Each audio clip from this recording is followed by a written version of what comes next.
Este es El Reto del Día, un espacio de crecimiento y edificación.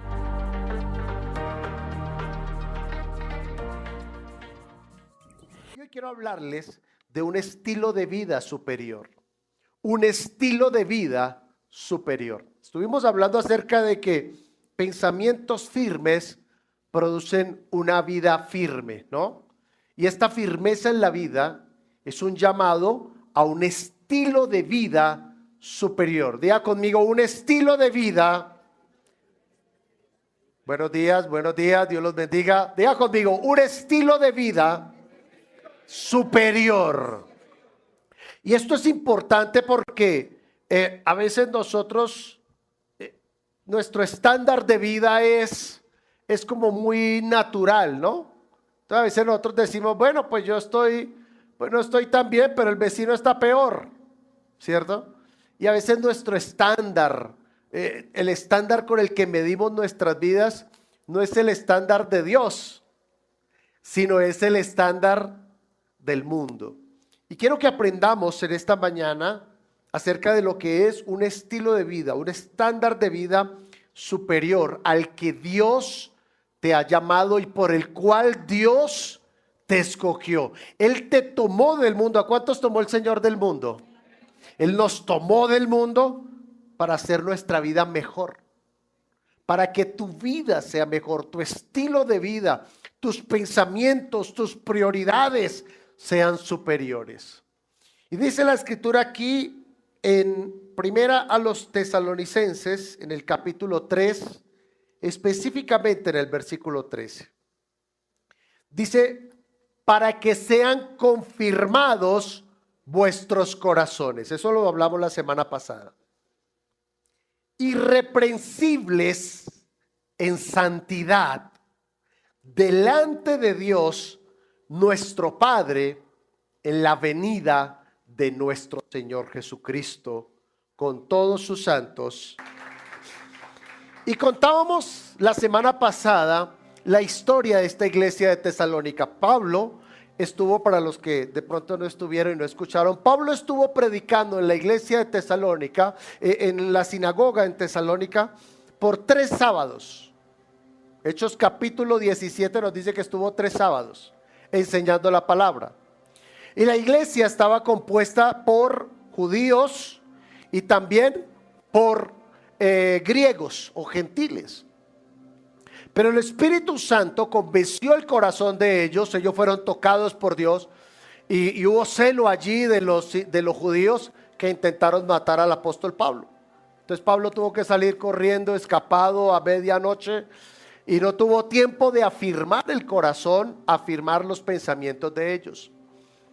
Pero de aquellos hombres y mujeres que creyeron y se convirtieron al Señor y empezaron a buscar a Dios, empezaron algunos a levantarse contra ellos. La persecución era económica, era familiar, era social, era una persecución muy fuerte. Y cuando nosotros estamos a veces perseguidos o somos tentados o estamos bajo presión, una de las podríamos decirlo, de las tendencias es echarnos para atrás. Esa es una de las tendencias, ¿no? Volver atrás. Sucede en todas las áreas de la vida. En todas las áreas de la vida. Sucede, por ejemplo, en el trabajo. Cuando las cosas se ponen un poquito pesadas en el trabajo, el primer pensamiento que se le viene a la gente, ¿cuál es? Renuncie, salga de ahí. ¿Cierto? Sucede en el matrimonio también. Gracias a Dios no en los matrimonios de esta iglesia, sino de otras iglesias. Se ponen un poquito las cosas difíciles y ¿qué empieza a suceder? Te equivocaste, como que escogiste a la persona que no era, por ahí no era. Sucede también con los jóvenes en sus carreras universitarias, ¿no? Se pone la cosa difícil, complicada y empiezan a pensar, no, ya esto como que no era para mí. Y así les podía haber sucedido a los tesalonicenses, por la persecución, por todo ese rechazo social, toda esa presión social, pudieron haber tenido la tendencia de echar hacia atrás. Y entonces Pablo se preocupa envía a Timoteo y Timoteo va, ve a la iglesia y cuando vuelve le da un buen reporte. Le dice, no, mira, sí, están siendo perseguidos, están siendo afligidos, están siendo rechazados, pero están firmes, están firmes. Sí, a veces viene la prueba, pero ellos están. Y entonces el apóstol Pablo, el Espíritu Santo lo lleva a escribir esta carta. Y esta carta es de mucha bendición porque, de hecho,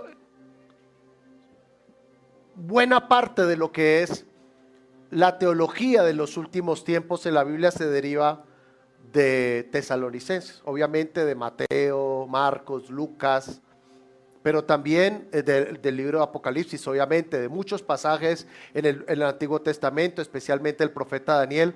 Pero buena parte de la teología también se deriva de la carta a los tesalonicenses, donde el Espíritu Santo a través del apóstol Pablo le enseña a la iglesia acerca de los últimos tiempos.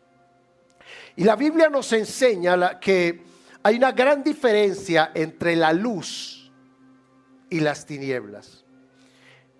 Enseña que, de hecho, los últimos tiempos que somos nosotros, ¿cuántos creen eso? Yo creo que nosotros somos la última generación. Y la Biblia enseña que estos últimos tiempos serán tiempos de mucha oscuridad. Serán tiempos de oscuridad. Serán tiempos de persecución. Serán tiempos de afán. Tiempos de oscuridad espiritual. Siempre ha habido religiones, siempre ha habido sectas, siempre ha habido herejías. Pero en este tiempo, como que eso se ha multiplicado. En el día de ayer, bueno, más exactamente antier, celebramos un matrimonio en Barichara, que dicen que es el pueblo más bonito de Colombia para algunos. Y tuvimos la oportunidad de compartir con un pastor que fue a acompañarnos allí, a apoyarnos. Y él me decía, pastor, mire, en este pueblo, en Barichara, aquí se han venido escritores, han venido a vivir actores, expresidentes, dueños de grandes compañías, etcétera. Y me decía, pastor, pero ¿sabe qué sucede en este lugar? Hay dos cosas que impiden que la gente busque al Señor. Decía, número uno, la tradición, el aferrarse a la tradición. Y número dos, el espiritualismo.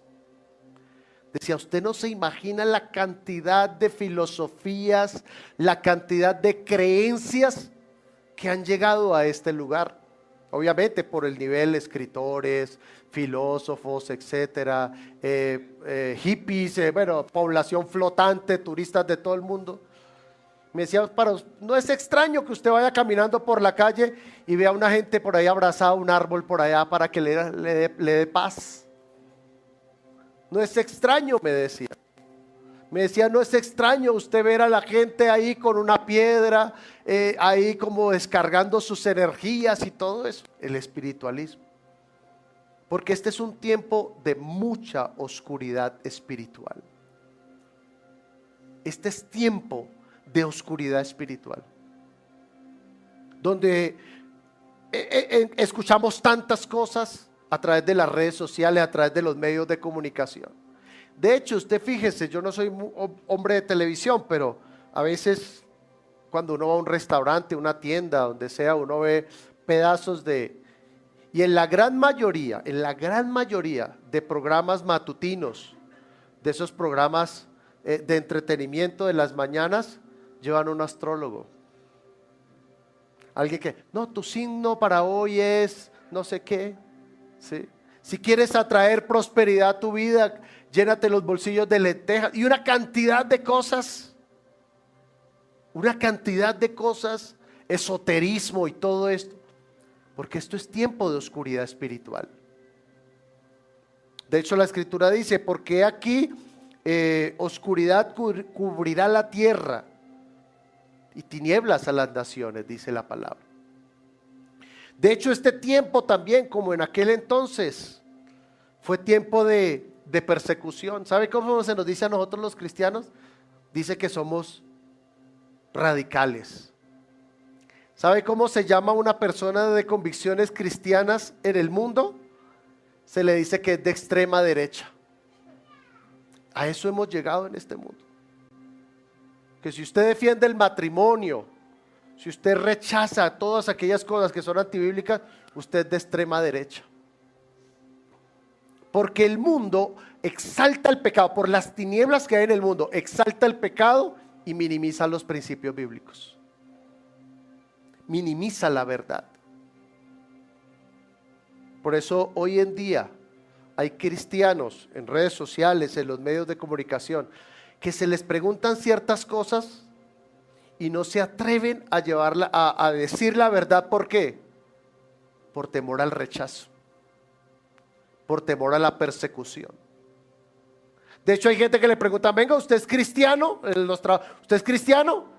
Y de pronto por no vivir rechazo y persecución dice: no, pues es que mi mujer es la que va a la iglesia, ella me lleva, yo por no llevarle la contraria, me voy con ella. Porque los cristianos están padeciendo persecución. De hecho, también el Señor Jesucristo dice que estos últimos tiempos iban a ser tiempos de mucho afán. El profeta Daniel lo dijo de esta manera: muchos correrán de aquí para allá. Y este es tiempo donde vemos estrés, ansiedad, preocupación por las cosas de este mundo. Fíjense que la gente no dice, hay gente que no dice: oiga, no, hoy no he leído mi Biblia, tengo que ir a leer la palabra. Oye, ¿por qué vas así como corriendo? ¿Por qué va de carreras? No, es que voy a ir a tener mi tiempo de oración con el Señor. ¿Han notado que por qué nos afanamos nosotros? Por las cosas diarias, el trabajo, las cuentas, tengo que hacer vueltas. Y hay gente que, no sé, yo no sé cómo no se marean, porque a toda hora están haciendo vueltas, ¿sí o no? Toda hora, ¿no? Y usted que no, tengo que hacer unas vueltas y tengo que hacer unas vueltas. ¿Y usted que cómo va? No, volteando. Yo no sé cómo no sufren de mareos. Pero la palabra de Dios dice que eso iba a ser así. Tiempo de oscuridad, de tinieblas, tiempo de persecución, tiempo de afán, de estrés, de angustias. De hecho, en la profecía de Mateo capítulo 24, el Señor Jesucristo dice que la gente se llenaría de angustia, dijo el Señor Jesús. Y eso es lo que estamos viendo en este mundo. Estábamos hablando con un empresario, un hombre que le ha ido muy bien en la vida. Me dijo: no, yo me fui de Colombia porque eso estaba muy peligroso, Colombia estaba terrible. Me fui para México. Me dijo: y me regresé para Colombia porque allá está peor, me dijo. Allá está peor. Y entonces yo notaba que hay temor, que hay angustia, que hay desesperación en la gente. Y Dios a través de su palabra nos habló de eso. Él dijo: esto es lo que ustedes van a encontrar en el mundo. Porque la palabra mundo no tiene que ver con los edificios, no tiene que ver con las montañas, no tiene que ver con las calles, no tiene que ver con nada de eso. La palabra mundo significa orden o sistema. Y nosotros estamos en un sistema que nos va metiendo y nos va introduciendo cada vez más ¿en qué?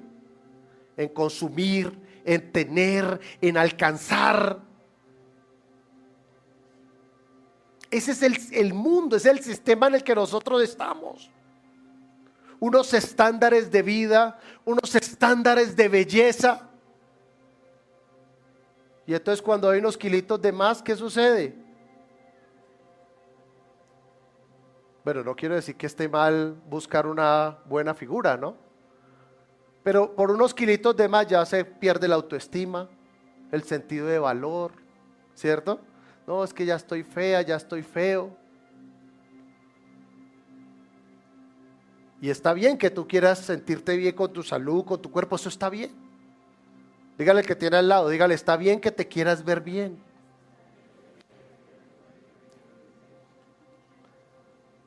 Pero fíjense que hay hasta unos estándares de belleza que el mundo enseña y que las personas quieren entrar en esos estándares de belleza. Unos estándares de vida que el mundo nos dice, y que de hecho yo no estoy en contra de la mala alimentación y lo hemos hablado en muchas ocasiones. Pero hay gente que ya se obsesiona con ese tema y entonces se obsesiona con ese tema y ven a este y siguen a este y siguen a este y siguen a este y siguen a una cantidad de personas. Y está bien alimentarse bien, pero no podemos desarrollar temor a la enfermedad, por ejemplo. No, es que yo no como tal cosa porque eso da cáncer. No, yo no como tal cosa porque eso produce no sé qué y eso produce no sé cuántas. Está bien que te cuides, pero no puedes desarrollar temor en tu vida. Hay gente que tiene realmente miedo a enfermarse. Que están ahí sentados, pero en cualquier momento, y ha sucedido.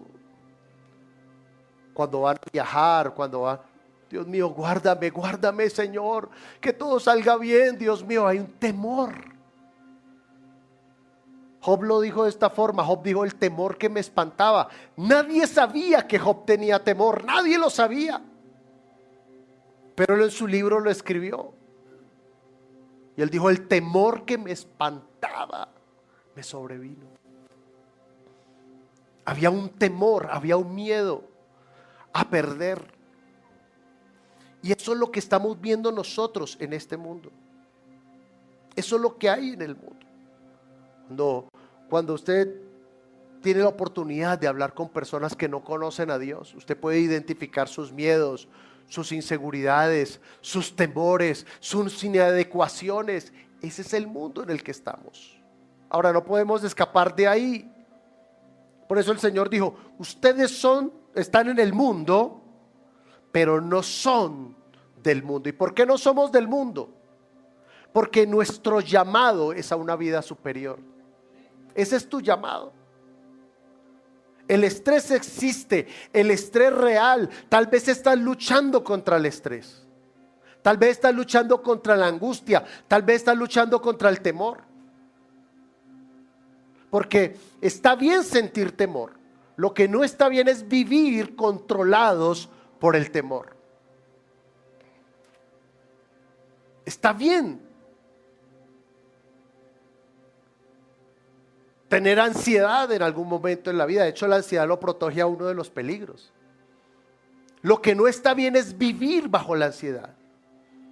Y entonces, cuando el apóstol Pablo está escribiendo esta carta a la iglesia, él tiene una gran preocupación. ¿Cuál es la gran preocupación que él tiene?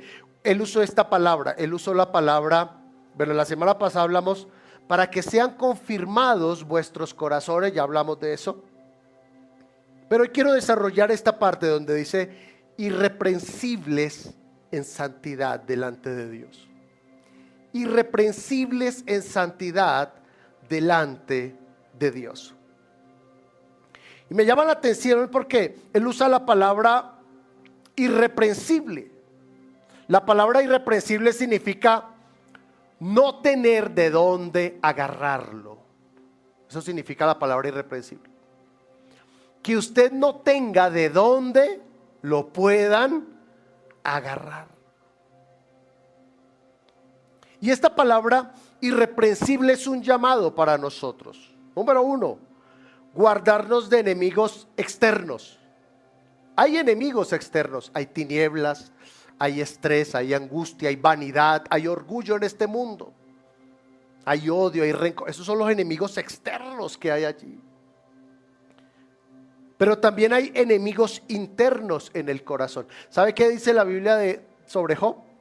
Dice que Job era un hombre intachable. O sea, externamente a Job no había de dónde agarrarlo. No había de dónde agarrarlo. Era un hombre correcto, buen esposo, buen padre, buen trabajador, porque era un hombre rico. Entonces, buen trabajador, esforzado. Pero había algo de donde agarrarlo por dentro. Tenía temor. Había temor en su vida. Y hay tres cosas que pueden volver reprensibles nuestras vidas. La primera de ellas, la falta de oración. La falta de oración. Dele un codacito al que tiene al lado y dígale: no caigas en eso. No caigas en eso. La falta de oración. Y entonces, ¿sabe por qué? Porque la oración, cuando hay oración, cuando usted tiene una vida de oración, su vida mantiene encendido el fuego de Dios. ¿Sabe por qué hay tanto desánimo? ¿Cuántos han experimentado alguna vez desánimo en la vida? Y yo he experimentado desánimo en mi vida. Y ¿sabe? Hoy en día soy consciente de por qué experimenté ese desánimo. Porque me faltaba oración. Porque usted en la oración, usted descansa en Dios. Usted suelta sus temores, sus ansiedades, sus preocupaciones y mantiene encendida la llama de Dios. De hecho, en la misma naturaleza nos enseña que cuando hacen campamentos, la gente que se va a explorar por allá las montañas, etcétera, lo primero que hacen es una fogata. ¿Sabe cuál es la razón por la cual hacen una fogata? No solo porque pueden cocinar, no solo porque les brinda calor, sino esencialmente porque el fuego mantiene lejos a las fieras. El fuego mantiene lejos a las fieras. Y cuando usted tiene su vida encendida en Dios, de hecho el apóstol Pablo a los tesalonicenses, a los mismos a los que le estamos explicando este versículo, a ver, yo quiero explicar algo. En los tiempos bíblicos, en los tiempos del Nuevo Testamento, no era que la iglesia las cartas las leían en público, y no era que el apóstol dijera: bueno, hoy vamos a leer el capítulo 1 del versículo 1 al versículo 8. Dentro de 8 días leeremos del 8 al 16. No. En los tiempos bíblicos, cuando ellos se reunían, ellos leían la carta de corrido. La leían toda. Y de hecho, el apóstol Pablo fue a ellos mismos, pero en el capítulo 5, versículo 17 para nosotros, donde ¿sabe qué les dijo a ellos? ¿Quién se sabe ese versículo? Primera de Tesalonicenses 5, 17. Orad sin cesar. Les dijo: mijos, manténganse en oración. Dígale que tiene al lado: póngase a orar. Manténgase en oración. Usted puede ir en su carro e ir orando, pero no cierre los ojos, ¿no? Usted puede ir en su carro y puede ir orando. Usted puede ir en su moto y puede ir orando. Pero ¿sabe qué hemos escogido nosotros en muchas ocasiones? No orar, sino pensar. Y entonces usted va en su carro y va pensando. Y va pensando en lo que le hace falta, en sus problemas. Eso se llama meditar. Y pensamos y pensamos y pensamos, y poco nos dedicamos a orar. Y entonces cuando usted, el diablo es un carroñero. El diablo es un carroñero. ¿Y qué sucede? ¿Cómo funcionan los carroñeros? Como, bueno, nosotros decimos los chulos, no sé cómo le dicen, en la costa le dicen el golero, ¿no? ¿Qué hacen ellos? Ellos perciben que en el ambiente hay algo, hay un cuerpo muerto, hay un animal muerto, y ¿qué empiezan a hacer?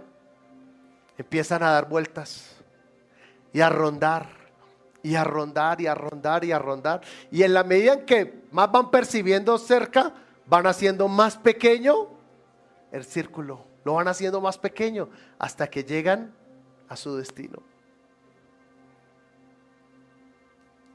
Por eso cuando usted mantiene encendido el fuego de Dios en su vida, las fieras se alejan. el enemigo sabe que no puede tocar su vida. Porque usted está rodeado. Usted está rodeado de parte de Dios.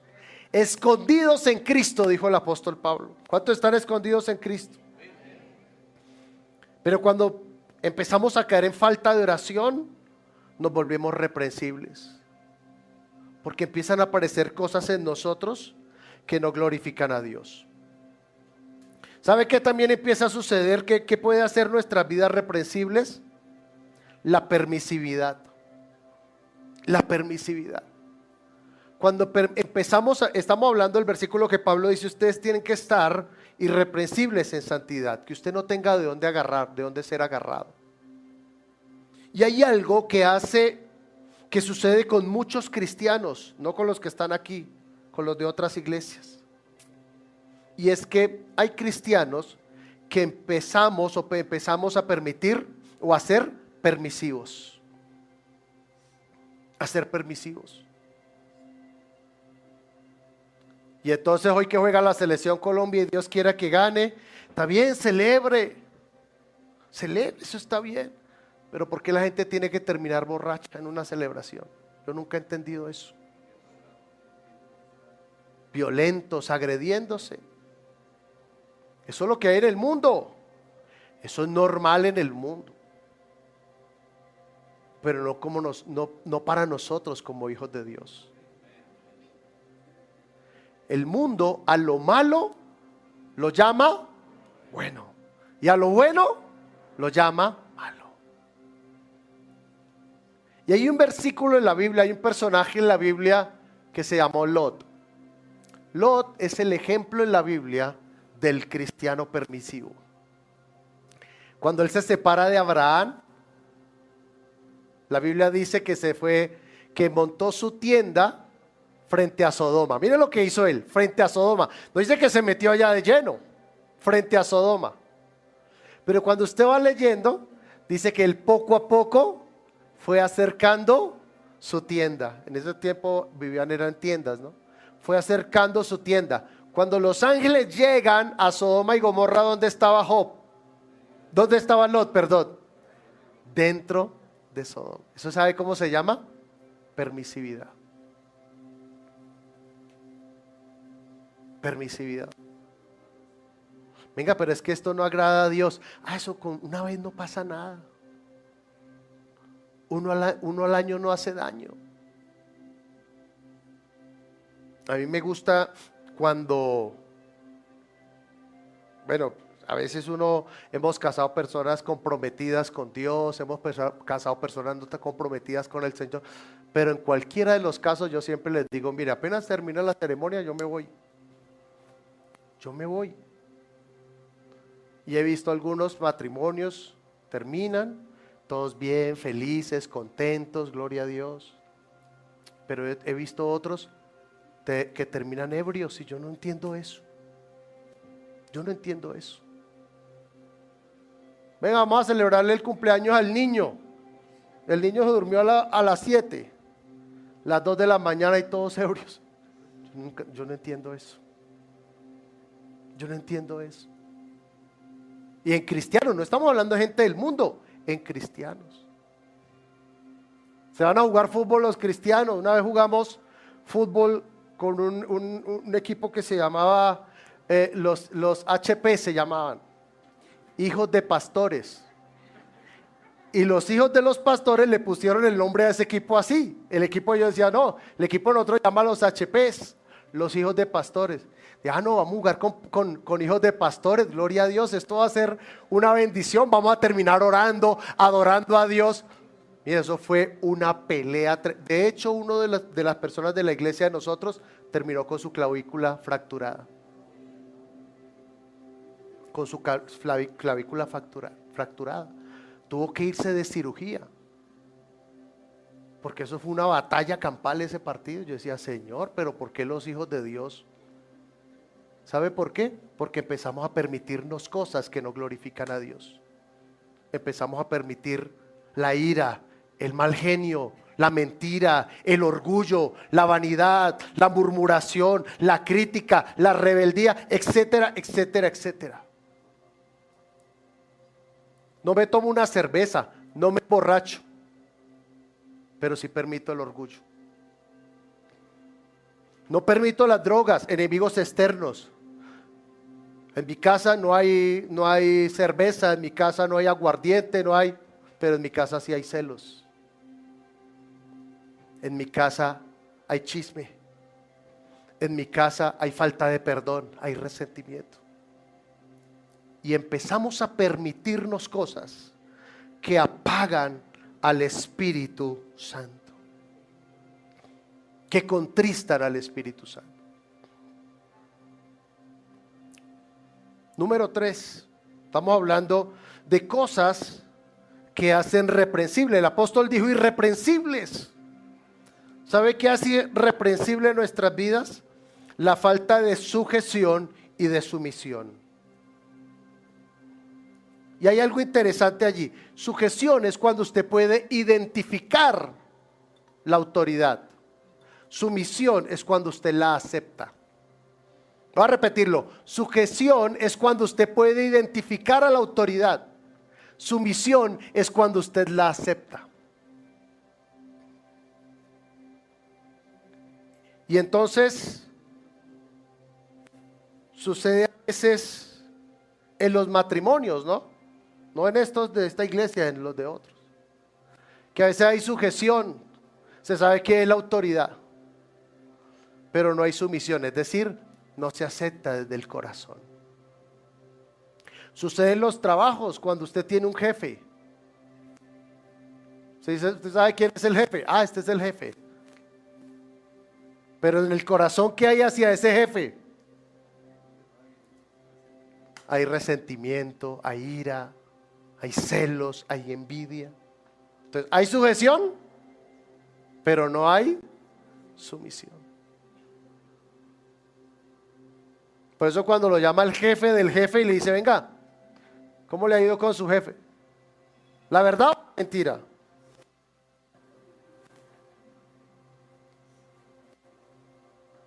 Porque a veces a nosotros nos cuesta,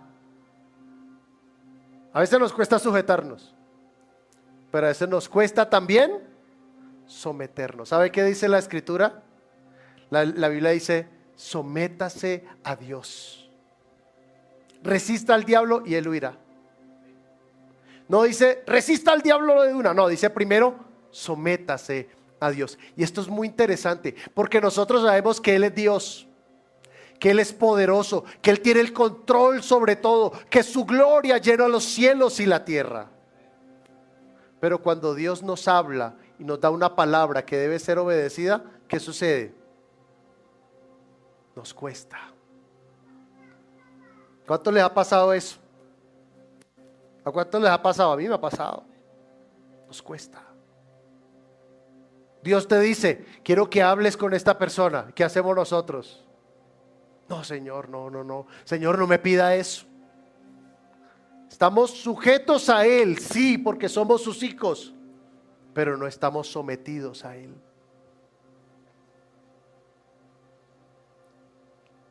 Y por eso el versículo dice, sométase a Dios. Muchas veces el enemigo se viene, se levanta, toma cosas, roba cosas, hurta cosas. Hola, sí. ¿Sabe por qué sucede? Porque seguramente en esa área de mi vida no estoy sometido al Señor. Esa área de mi vida no la he sometido al Señor. El que tiene el control en esa área de mi vida soy yo mismo. Por eso el enemigo se siente con autoridad de venir a tocarlo. Y hay gente que su vida financiera no está sometida al Señor. Hay gente que su matrimonio no está sometido al Señor. Voy a poner un ejemplo muy sencillo. El Señor dice en su palabra, no se ponga el sol sobre tu enojo. ¿Cuántos saben eso? Levante la mano el que sabe eso. Levante la mano el que acaba de descubrir eso. Todos lo sabemos, ¿no? El Señor dice, no se ponga el sol sobre tu enojo. Y nosotros lo sabemos. Y hay una diferencia, una situación en el matrimonio, matrimonios perfectos no hay. Una vez un señor me dijo, lleva 55 años de casado, como 80 años tiene el señor. Yo le dije, hermano, usted tiene que darme el secreto. Deme el secreto, ¿cómo hace usted para aguantar tanto? Me dijo, pastor, el secreto es uno solo, solo uno. ¿Cuál? Haga caso, haga caso.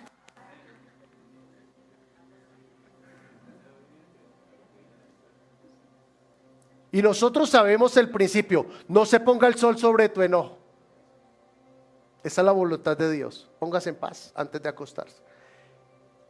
Pero como en esa área de nuestra vida no está sometida al Señor, entonces ¿qué hacemos? No, Señor, es que usted no sabe lo que me hizo. Es que estoy muy dolido, Señor. Por eso los matrimonios se van acabando, se van fraccionando, se van separando, se van distanciando. Duermen juntos, comen juntos, viven juntos, pero hay una barrera de separación allí. Porque a veces estamos sujetos a Dios, pero no sometidos a Dios. Ahora, termino con esto. Dice, irreprensibles en santidad. Irreprensibles en santidad. Esa palabra santidad es una palabra que no nos gusta. Pero ¿sabe qué dijo el Señor en su palabra? Dijo, sean santos porque yo soy santo, o como yo soy santo. Ahora, la santidad humanamente nos cuesta. Sí, es imposible. Humanamente vivir en santidad es imposible. Por eso necesitamos al Espíritu Santo. El Espíritu Santo es el que trabaja en tu carácter para que puedas vivir en santidad. Ahora, estamos en un mundo donde, porque hay una cosa es la santidad y otra cosa es la santurronería. Hay gente que no vive en santidad, sino que son santurrones. Me acuerdo de esa canción de ese profeta salmista Ricardo Arjona, cuando decía, de mi barrio la más religiosa era doña Carlota. Hablaba de amor al prójimo, me ponchó 100 pelotas. Porque a veces, mire, yo he visto cantidad de malos testimonios. Una vez un empresario me dijo, pastor, yo no contrato cristianos. Yo le dije, ¿por qué? Me dijo, porque mire, todos los que he contratado me han robado. Me han robado. Les presté plata y no me pagaron. No, esto es terrible. Sí, no tomamos, no nos emborrachamos, no tenemos vicios, pero a veces nos cuesta controlar la lengua. Bueno, no a nosotros, a los que no vinieron hoy, Dios los bendiga a los que nos cuesta controlar la lengua. Nos cuesta servir, nos cuesta humillar nuestro corazón. Y la santidad es fundamental, ¿sabe por qué? Porque la santidad tiene relación con un carácter maduro en Cristo. La santidad tiene relación con un carácter maduro en el Señor. Un hombre en una ocasión me decía, pastor, es que usted ¿cómo hace? ¿Cómo hace para no sentirse tentado y estar mirando a otras mujeres? ¿Usted cómo hace? Eso es muy tremendo. Y lo primero que yo le dije fue, madure, Román, madure. Madure.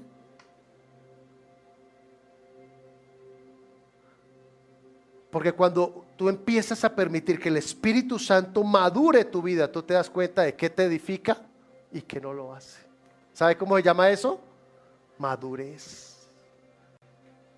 Yo vería terrible a un hombre de 35 años echándose carritos y bolitas y pimpones en la boca. ¿Pero quién hace eso? Los niños. ¿Y los niños cómo son? Inmaduros. Hay gente que se echa de todo a la boca. De todo a la boca. Entonces, un carácter maduro en Cristo. Santidad tiene relación con corazón y pensamientos correctos. Corazón y pensamientos correctos. Haga lo correcto con las motivaciones correctas. Dele un codacito al que tiene al lado y dígale: Dios te está hablando hoy. Estamos hablando de un estilo de vida superior. Un estilo de vida superior. La santidad forma parte de un estilo de vida superior. Nosotros estamos en el mundo, sí, estamos en el mundo, pero no somos del mundo. Ahora, yo voy a un matrimonio, me invitan a una copa de vino, yo me la tomo, pero ya, una copa de vino, ya. Señor, ¿quiere más? No, gracias. Entre otras cosas porque me produce sueño.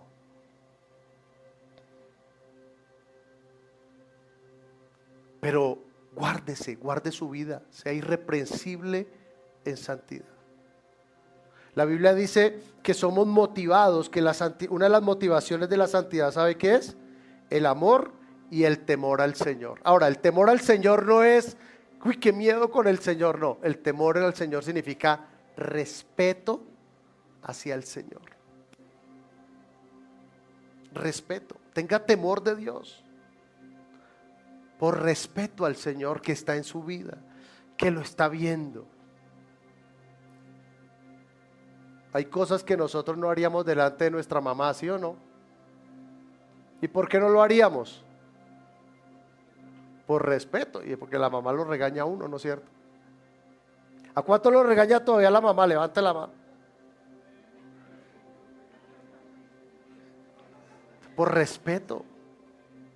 Así funciona el temor de Dios, por respeto al Señor. Por respeto al Señor. Así que hoy, por ejemplo, cuando usted esté viendo el partido, no se exalte contra el árbitro, bendígalo. Bendiga al árbitro. Árbitro, Dios lo bendiga. Pero controle sus emociones, deje que el Espíritu Santo controle sus emociones, controle sus deseos, controle su voluntad, controle sus palabras. Porque ¿sabe qué dice la Escritura? Y termino con esto. Sin santidad nadie verá al Señor. Gracias por acompañarnos hoy. Suscríbete a nuestro canal para que veas más contenido de nuestra iglesia. Recuerda, somos la Gran Comisión Bogotá.